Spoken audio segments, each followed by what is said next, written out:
চিলাপথাৰ আৰক্ষী থানাৰ অন্তৰ্গত ডাম্বুক আৰক্ষী টইলদাৰী চকীৰ দলে শুকুৰবাৰে মাজনিশা প্ৰায় 1 বজাত কাঠভৰ্তি ট্ৰাক জব্দ কৰাৰ লগতে আটক কৰে দুজন লোকক। অৰুণাচল প্ৰদেশৰ পৰা শিৱসাগৰ হৈ মহাৰাষ্ট্ৰ বহিৰাজ্যৰ UP 61807527 নম্বৰযুক্ত কাঠভৰ্তি ট্ৰাকখনক বগীবিল দলঙৰ সমীপত জব্দ কৰে আৰক্ষী দলে। চিলাপথাৰ আৰক্ষীয়ে অবৈধ কাঠভৰ্তি ট্ৰাকখনত 15 ঘণ্টাৰ পিছত চিলাপথাৰ বন বিভাগৰ ওচৰত গতাই দিয়ে। নাগালেণ্ডৰ টিপি থকা কাঠভৰ্তি ট্ৰাকখন উত্তৰ অসমৰ চিলাপথাৰত কেনেকৈ ওলাল ইয়াক লৈ এতিয়া সন্দেহৰ আৱৰ্তত। ইপিনে বন বিভাগে জনোৱা মতে কাঠৰ মূল্য নিৰ্ধাৰিত কৰিব পৰা নাই যদিও টিপিখনৰ উল্লেখ কৰা হৈছে 15,000 কেজি। অবৈধ কাঠৰ সিন্ডিকেট আৰু বন ধ্বংস অভিযানত ব্যস্ত হৈ থকাৰ কাৰণে চোৰাংকাঠ আটক কৰাত ব্যৰ্থ হৈছে ধেমাজি বন বিভাগ। ধেমাজি বন বিভাগৰ নামত আছে কামত নাই আৰু এই কথাই যেন এতিয়া প্ৰমাণ হৈছে।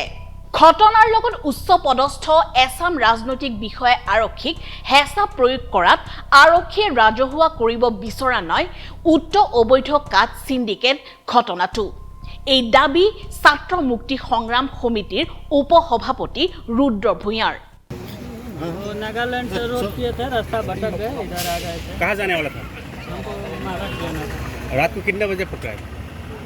12-1 बजे का लगा। तो कैसे यहाँ पे आ गया? भूल कर आ गए। नागालैंड कहाँ से लूटिंग किया था? दीमापुर।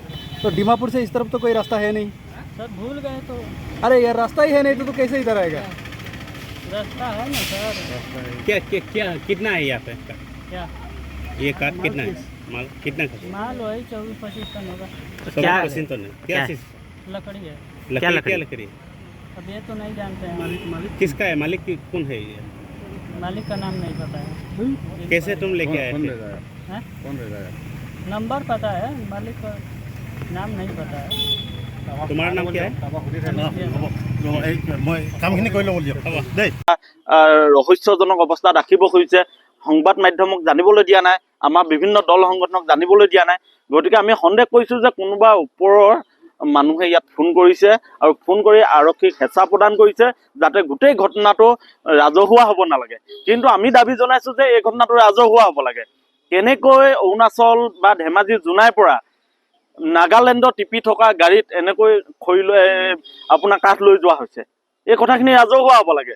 কাৰণ আমাৰ ধেমাজি জোনাইততো এনেকৈ চিণ্ডিকেট চলি আছে বুলি আমি দীৰ্ঘদিনৰ পৰা আমি ছাত্ৰ মুক্তি সংগ্ৰাম সমিতিয়ে দীৰ্ঘদিনৰ পৰা আপোনালোকৰ সংবাদ মাধ্যমৰ জৰিয়তে আমি দাবী কৰি আহিছোঁ আৰু ইয়াৰ তদন্ত বিচাৰিছোঁ, উচ্চ পৰ্যায়ৰ তদন্ত বিচাৰিছোঁ। কিন্তু আমি দাবী কৰাৰ পিছতো আমাৰ বন বিভাগ আৰক্ষী প্ৰশাসন নিৰ্লিপ্ত হৈ আছে, তেখেতলোকে নিৰ্বিকাৰ হৈ আছে। গতিকে এটা কথা স্পষ্ট যে চিণ্ডিকেট চলাটো সত্য, অবৈধ চোৰাং বেপাৰ চলাটো সত্য। গতিকে এই গাড়ীখন আপোনালোকে প্ৰমাণ হিচাপে আপোনালোকে আজি আপোনালোকৰ সন্মুখত ৰাজহুৱা হৈছে। আমি আৰক্ষীক ধন্যবাদ জনাইছোঁ, তেখেতলোকে যে এই গাড়ীখন কৰায়ত্ব কৰিছে আমি ধন্যবাদ জনাইছোঁ। কিন্তু এই গাড়ীখন কাৰোবাৰ হেঁচাত এৰি দিব নোৱাৰিব। GST হেৰিও আছে, কিন্তু ইয়াত কেনেকৈ পালে সেই বস্তুটো তাক সুধিলে সি কৈছে যে মোৰ ৰাস্তা ভুল হ'ল। ড্ৰাইভাৰটোক সোধাত ড্ৰাইভাৰটোক কৈছে যে মই ৰাস্তা ভুল কৰি এইফালে গুচি আহিবলগীয়া। কিন্তু একেবাৰে উল্টা হৈছে। তো উল্টাটো হৈছে, এতিয়া তাৰ কাৰণে মই মোৰ চুপিঅ' অফিচাৰৰ লগত কথা পাতিম। চুপিঅ' অফিচাৰে যিটো ক'ব মই তেখেতৰ লগত ডিছকাছ কৰাৰ পিছতহে মই বাকীখিনি কৰিম। ৰাতিপুৱা ড্ৰাইভাৰজন কৈছে জোনাই ছাইডৰ পৰা মালটো লৈ ৱেষ্ট বেংগল যাম বুলি কৈছিলে ৰাতিপুৱা আমাক। কিন্তু টিপিত উত্তৰ হেৰিয়ালৈ লিখা আছে মহাৰাষ্ট্ৰ। ড্ৰাইভাৰটো আকৌ কাৰোবাৰ লগত মোবাইলত কথা পাতিছে, তাৰপিছতে ৰাস্তাটো চেঞ্জ কৰিলেহি। ৰাতিপুৱাটো কৈছে জোনাইৰ পৰা আহি লৈ আহিছে। টিপিত আছে, যিটো টিপিত লিখা আছে। টিপিখন দেখা গৈছে যোৱা 27 তাৰিখত আপোনালোকে ইছ্যু কৰা। ইমান দিন কেনেকৈ দেৰি হ'ল তেওঁৰ টিপিখন? 27 তাৰিখৰ ইছ্যু নহয়, মই যিখন টিপি পাইছোঁ এখন 13 তাৰিখৰ ইছ্যু কৰা, 13/6 আৰু এটা 26 তাৰিখলৈকে ডেট আছে। এটা ইমান লং জাৰ্ণিত ডেটটো বেছি দিবই লাগিব, সেইটো দিয়া যায়। দেখা গৈছে ফৰেষ্টৰ আপোনালোকৰ চকুৰ আগতে কিন্তু এনেকৈ গৈ থাকে বুলি অভিযোগ আছে।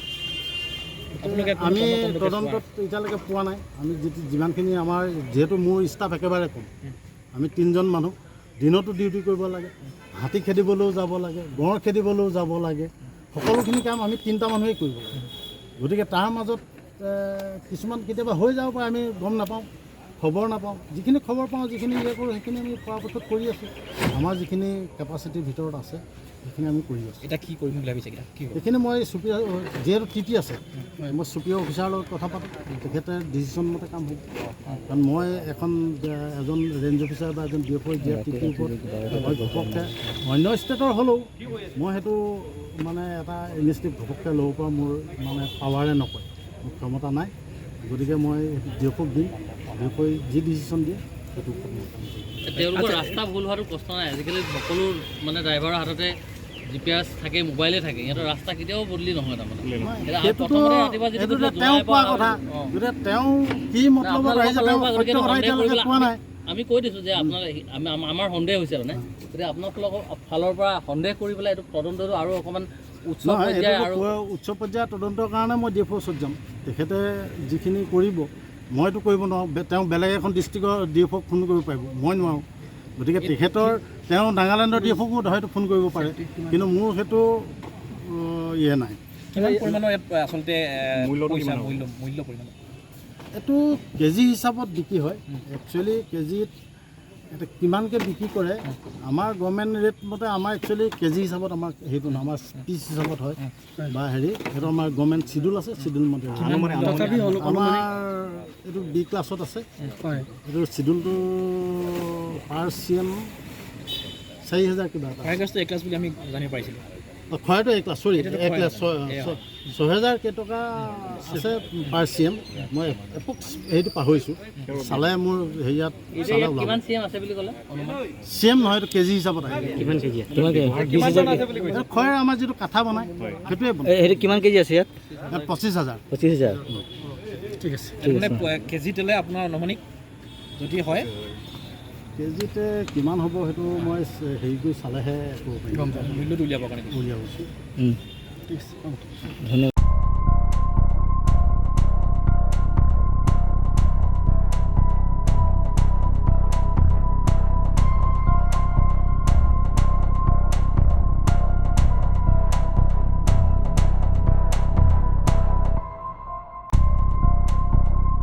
ধেমাজিৰ পৰা সঞ্জয় নাথৰ ৰিপৰ্ট, টকশ্বক 24 ইণ্ডিয়া।